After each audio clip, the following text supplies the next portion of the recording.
can you share with everyone, our audience who is not here, but people that will see, some information, some of your background information, starting with your education, and then some of your previous work experience?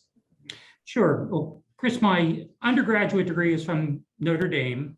I also have a master's in social work from the University of Maryland. I will say that I am obligated as a Notre Dame grad to talk about it every opportunity I have. So you'll probably hear more about that. As I say, also, in addition to the master's from Maryland, I have a postmaster's program from the University of Maryland also. And I actually, while I was in graduate school, I got started in an internship. And that was my first experience working in the behavioral health field. I was working for a substance use disorder program, and that really kind of got me started. I just kind of fell in love with the field. And since then, the vast majority of my career has been devoted to general health care and behavioral health care. So I've worked in a number of different settings. I've worked locally in hospitals such as Bon Secours, Hopkins Bayview. I've been at Anne Arundel Medical Center. And then I've been in different capacities such as counselor, director, executive director, director of operations. Initially and early in my career, I was also a licensed clinical social worker. Based off of your previous employment and your experience, how do you think that has prepared you for this position as executive director with our company? Well, I think my background is well suited to this position for a couple of reasons. One, as I've talked about, I have a clinical background, so I'm familiar with those aspects. And I want to take just a moment to reassure all of the clinicians out there, I have no desire to relive my clinical days. So I am not interested in interfering with clinical matters. But my experience has informed me on that, on some of those issues. So I think I can be a support in that regard. And also, as I say, the clinical background combined with the administrative background, I think makes this a nice fit for me. I've had the opportunity, as I've said, to look at organizations and look at how they move to the next steps. And having talked with you, having talked with Jada, my sense is that that's clearly a focus of what I'm going to be doing here, what we're going to be doing here. So I think just my general background in terms of working in healthcare and specifically in behavioral healthcare, I think has been, for me, just kind of a nice development and fits in nicely with my sense of what you're looking to do here. So speaking about what you plan to do here, you know, obviously someone with a great resume as yours, you know, could be a high candidate for any team, any organization. What was it about us that was attractive to you? Well, there are a number of things. And initially, before I even had the chance to talk with anybody in the organization, I liked the variety of services that you were offering. I like the fact that you're in multiple locations, that you're reaching out to multiple communities within kind of central Maryland here. So I was very impressed with that. But I'll tell you even more so, as I had an opportunity first to talk with you and Jada, I was incredibly impressed with just kind of a general sense of integrity about this organization. That combined with an entrepreneurship, which really excited me. So there was a basis of doing good services and then a desire to do more of those good services, to spread out the services, bring in, as I say, new services, and look potentially at even possibly new areas to do that. And then when I had a chance to talk with some of the directors, I think the thing that struck me most is how enthusiastic everybody is. And that for me was just incredibly reassuring. So for you, what are your thoughts on changes, and how do you see yourself going about it? Well, first, Chris, let me say that the way you phrase that question brings a certain amount of anxiety to me too. So I think I'm on the same level as the staff. But I think I said this before during the interviewing process. I think change is important in an organization. I tend to view change more as an evolution. I think organizations have to evolve. And change can be a scary term, but change can also be very positive. One of the nice things from my perspective about coming into this organization is that it's not an organization that needs to be fixed. I have kind of the luxury of coming into an organization that just needs to be brought to the next step and the next step after that. So that really is different from some settings that I've been in. So that to a certain extent is quite a luxury.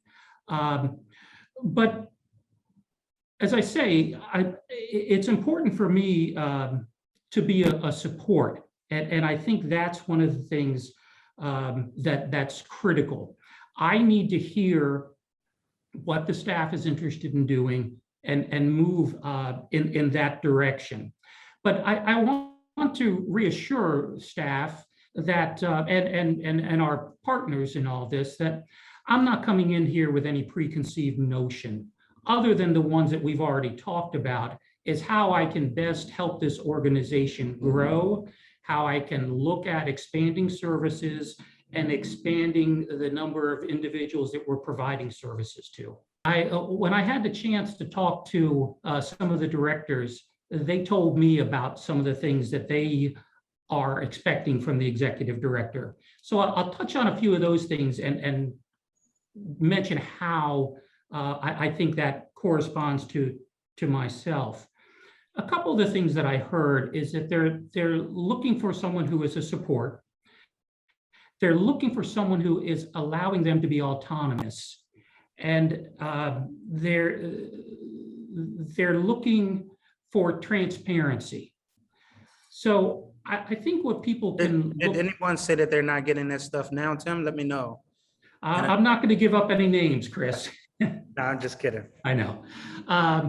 No, and so what I think they can expect of me is someone who has a certain degree of familiarity with this field. As I've talked about, I've done a number of things in the field, but they can also expect that I am going to be someone who is transparent. I'm someone who is pretty straightforward. Most people pretty quickly figure me out. There's not a lot of mystery there. But I want to get to know the staff and I want to engage in those conversations. So they can expect me to be, I think, transparent.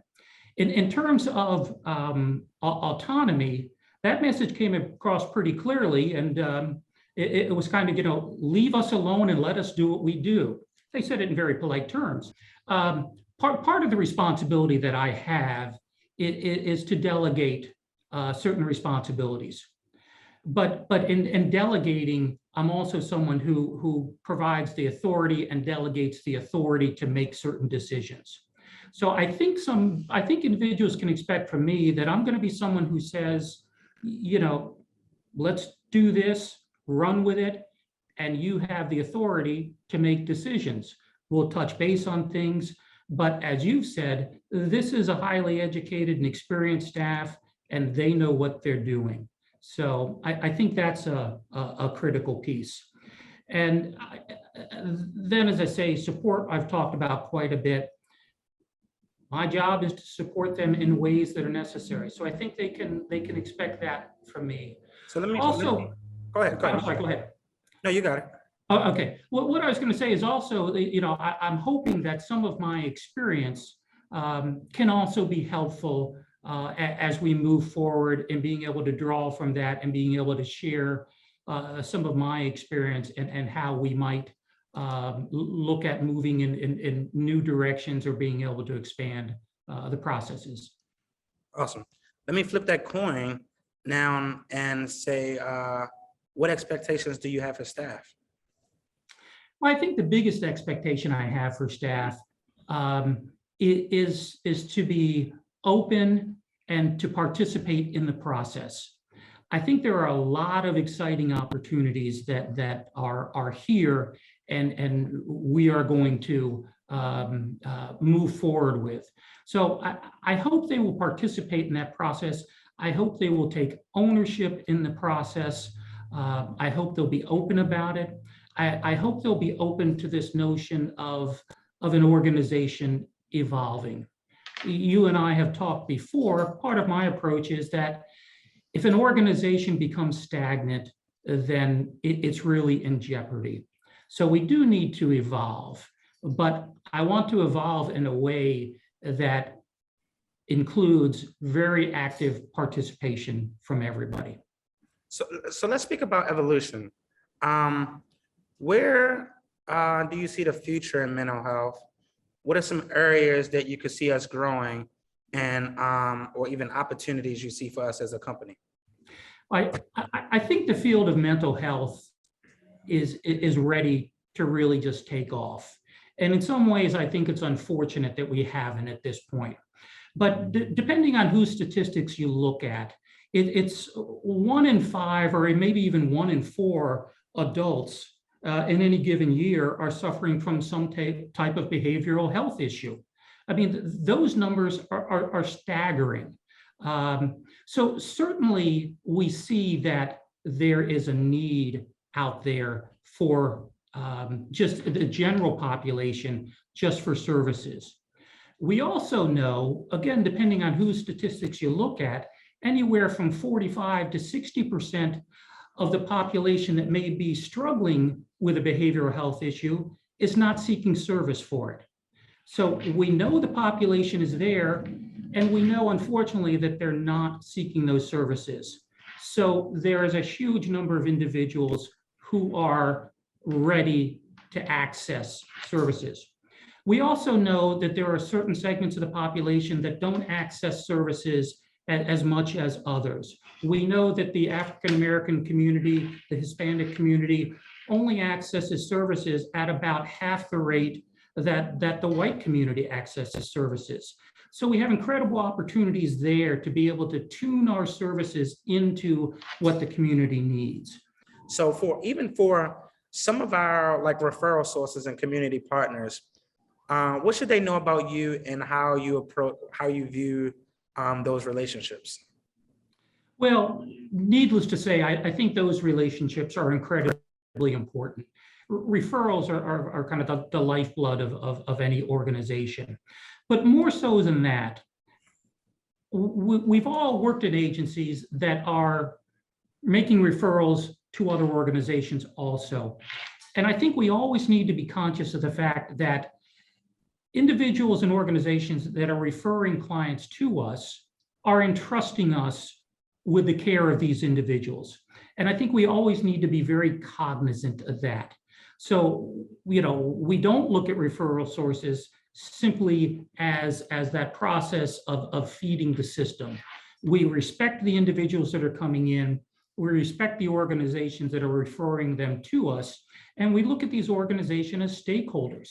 They are a part of this system. They are a part of what keeps us going, what makes us vital in the community.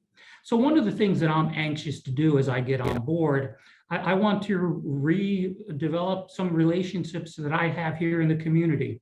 As I've said, I've been in this community for longer than I really want to talk about in terms of what my career has been. So I've got relationships out there. I'm very anxious to get out there and work with some of the directors, hopefully not get in their way, but look at how we can maybe develop some new relationships with organizations and make sure that the relationships we have are on sound ground now. So that's incredibly important. I think anybody looking at us as a potential organization to refer clients to should know that we respect the process, we respect the clients, and we respect what these organizations do also. Tim, it's been a pleasure to talk with you. I look forward to you starting on the 16th, us having a long future together and really accomplishing great things. Thanks, Chris. I'm really excited about it. Can't wait to get started.